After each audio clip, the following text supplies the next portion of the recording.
So, handa na ba kayo? Mag-donate ng inyong organs. Ako willing, except my heart. Ang puso ko para sa asawa ko.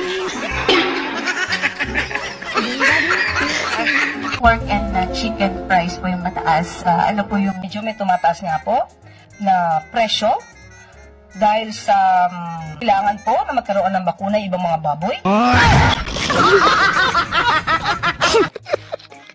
Isinisi pa naman sa barko yung pagkasira ng flood control. Nasira pa yung flood control natin. May pinangga ang barko. Isa kang alamat.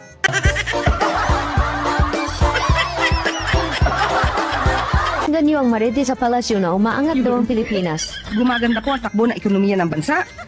Taliwas po ito sa sinabi ng Vice Presidente na bagsak ang ekonomiya. Tandaan po natin. Malinaw ang mensahe ng World Bank. Humihina ang takbo ng ekonomiya ng Pilipinas. O, di ba, World Bank na mismo ang nagsasabi, kung makikinig ka sa marites na to, walang mangyayari sa buhay mo. Ng articles of impeachment. So, ibig bang sabihin nito, President, SP, gumaganti ka sa House of Representatives? Paano nangyari yun? Sinabalitaan din po. Nabalitaan. Kanino mo nabalitaan? Sa mga usap-usapan. Usap-usapan. Maritis ka.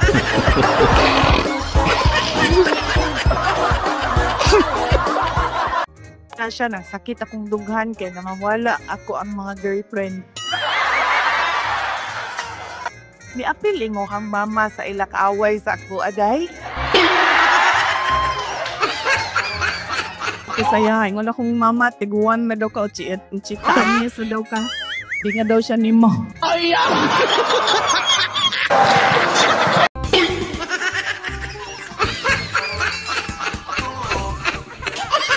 Alright, welcome back to my channel mga guys. How is your life? Kumusta? Kumusta ang buhay natin dyan, ha? Wala ng mga stress, ha? At least nababuwas-buwasan yung mga stress ninyo.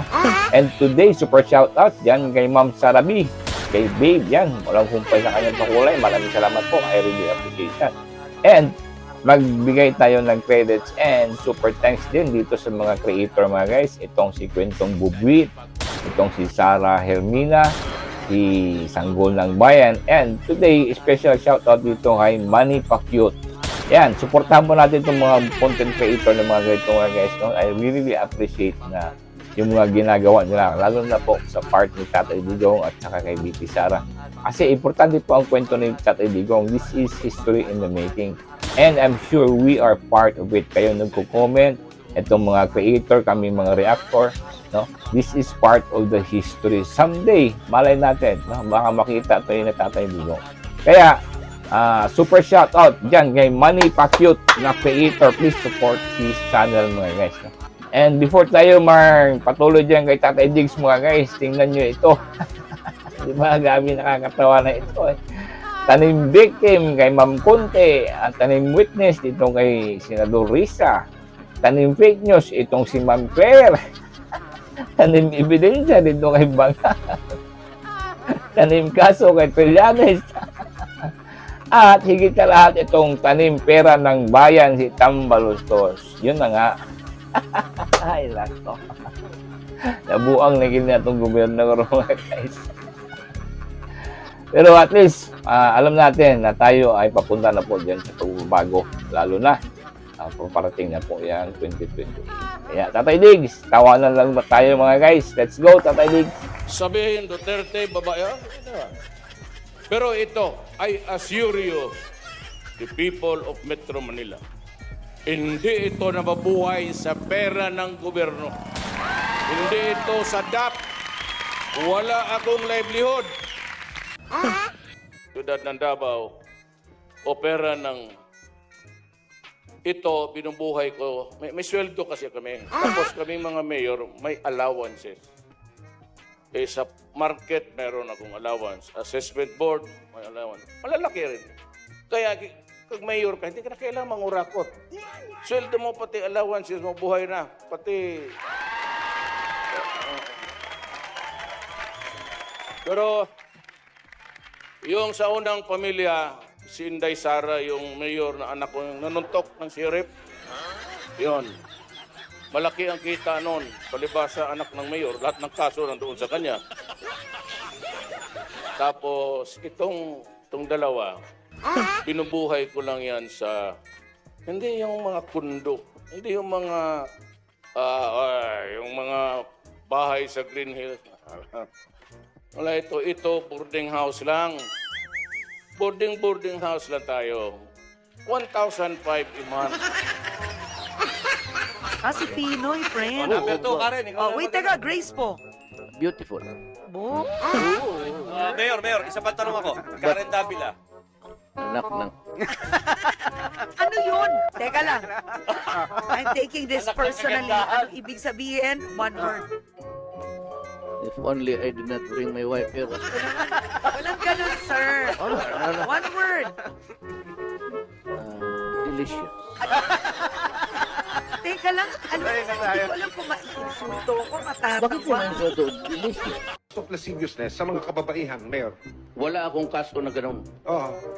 Girlfriend. I do not know who invented it, but I said, meron lang akong inakbayan noon. Ang nanay ko ang nagalit. Isa pa. Mayor, sabi niyo may mga girlfriend kayo. Dapat pagtularan niya ang mga kapatid. Well, kung hiwalay ka sa asawa, gawin mo sarili mo. Pati si Mimi. Kulat ka.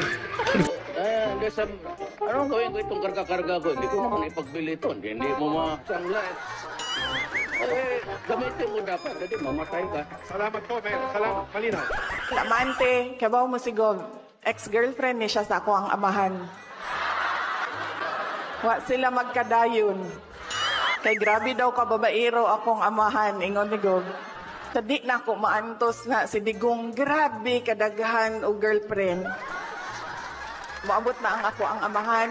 Magkurog-kurog, sa balay, sa townhouse. Yamuan na siya, Day, nasuko na po si Iyay, Day, nasuko na po siya sa ako, Ano ko, unsa naman po gibuhat ni mo? Basain na lang, ha? Mangutana, ganay, mangutana sa mga asa ko, giing-ing na lang yun, nga nag-uban yun. Pati si Mimi. Kulat ka. Sino ba? Nilapitan ako? Kinamayan pa niya ako? So, hindi niya ako kilala? Alam mo yan. Kala ko wak-wak ang itsura. Ang love life, kapag iniwanan ka ng boyfriend mo o ng girlfriend mo, ano gagawin? Iyak. Iyak na lang. Ubusin mo ang luha mo hanggang wala ka nang mailuha pa. Tapos, iniisip ko kung anong ginagawa ko dati pag ako naiwanan. Nyo, ilang beses din ako naiwanan ng boyfriend. Wow, makapal yung mga mukha nun. Dati gwapo sila, ngayon matataba na, pangit. Iniisip ko kung anong ginagawa ko. Umiyak. Iyak ka sa gabi. Pumasok ka sa eskwelahan sa umaga. Umiyak ka sa lunch break, umiyak ka sa dismissal, umiyak ka na naman sa gabi. Idubos mo lang yung iyak mo, pero huwag ka tumigil sa pag-aaral. Hindi. I'm not at all bothered. I am bothered na gusto nila i-frustrate ang pinili ng mga tao na maging vice president, all because of power and politics. Pagkatapos ng filing of candidacy, lumapit na sa akin yung magkapatid na Marcos. Sabi nila, hindi kami mananalo kung hindi mo tutulungan kami sa Mindanao at sa Visayas. Sabi ko sa kanila, okay, sige. So, pagpaalisin nila ako dito or impeach nila ako, hindi kawalan sa akin. Unang-una kami yung complainant, more than 200 na House of Representatives member ang complainant dito. Mula ito sa sulak ng ating taong bayan. Ang mga kongresista tila nasasanay na diktahan ang Senado kaugnay sa gusto nilang mangyari sa impeachment. Pwes kung trabaho ng ilang mambabatas na maging sunod-sunuran kay Speaker Romualdez na gusto klaro itong impeachment na ito, hindi namin trabaho yan sa Senado. Hindi ko rin trabaho yan. No, from June 2 to June 11 na last day na ng plenary session, doon mo gagawin yung presentation. Karapatan nila yon, pero kung pwede ko lang sanang baliktanawan, pwede bang i-rally ko rin sila ng 4 na buwan o hindi nila inaksyonan yung impeachment complaint na inihain noong Disyembre? Kung sila mismo ay hindi nagmadali, inupuan at pabanjing-banjing sa mahabang panahon. So, ibig bang sabihin nito, President, SP, gumaganti ka sa House of Representatives dahil ni-last day din namin yung pag-present or pagdadala ng impeachment articles noong February. Sino naman sila para madaling kami ngayon? Hindi porkit gusto nila, gano'n na. At nung ayaw naman nila, karapatan din nilang magbabanjing-banjing. Ano ba ibang term ng bobo? Ayaw, di ba? Mas magandang term ng bobo. Sa Bisaya, sa ganin ang bobo. Bubo? Oo, ayaw. Pero sa kuan, sa Bisaya slang, sa ang bubo. Oplok. Mas worse na lang sa bobo. Ano pa iba? Bobo na lang din. Bulayog sa Bisaya.